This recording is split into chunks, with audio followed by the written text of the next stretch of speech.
I'm in the process of putting in an aftermarket cooler for my transmission because I've got a leaking line at the bottom of the radiator, and what I probably did is I probably stripped that line, and I'd have to take the fan shield off and all kinds of stuff to get to it. And if it's stripped, there's no sense in me doing that because I can't fix it. So what I decided to do is put an aftermarket cooler in there.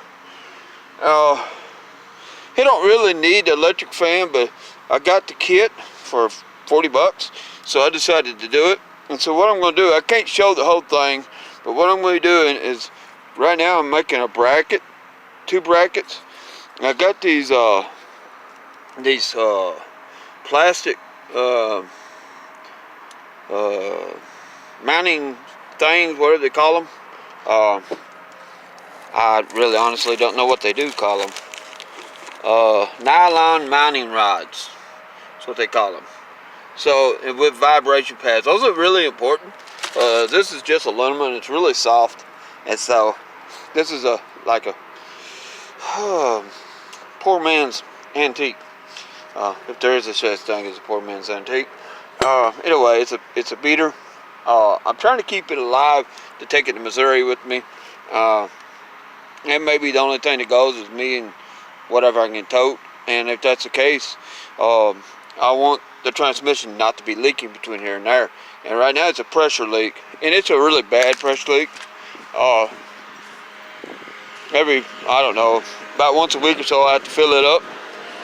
But I could go through a gallon of fluid pretty quick, especially if I'm traveling a long distance.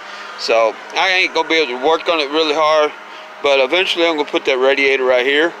And since it came with the fan, I'm gonna put the fan, it pushes, so that what I'm gonna do is I'm gonna put it behind it, between the cooler I'm putting in and the radiator, so it's pushing toward the grill.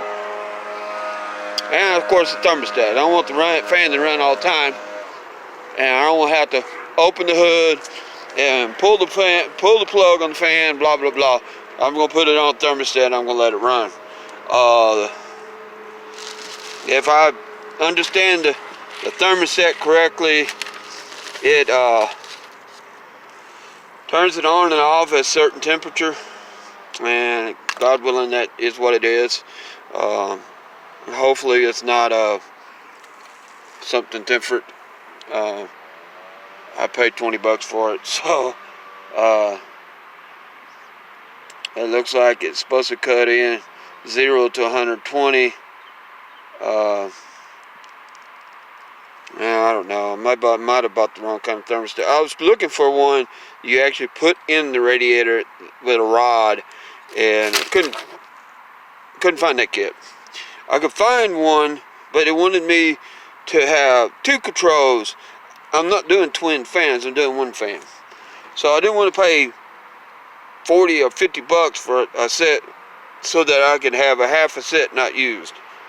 So I'm hoping that thermostat works. If it don't, well, I'll have to hot wire the fan and do something different. I'll have to put a switch on it or something. I don't know.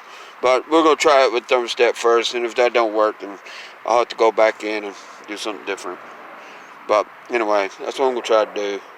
So it's getting dark. I'm not gonna get a whole lot done now, but I do want to try to mount these brackets on this radiator. At least this one that I've got made right here. Trying to give you an idea what I'm doing. So let me pause this a minute. If I can make this work. I hate this phone. And the way I'm getting some semblance of a square is I'm using the receiver right here and my handy dandy pretend to be hammer right here to just kind of give it a little bit more of a square, because I don't have I don't have the proper tools to make that, so I'm just doing the best I can, old redneck style. And so I'm losing daylight, so what I'm doing, I'll have to just show you what I'm doing after I get it installed. But I'm using these rods to clamp the the brackets to the radiator.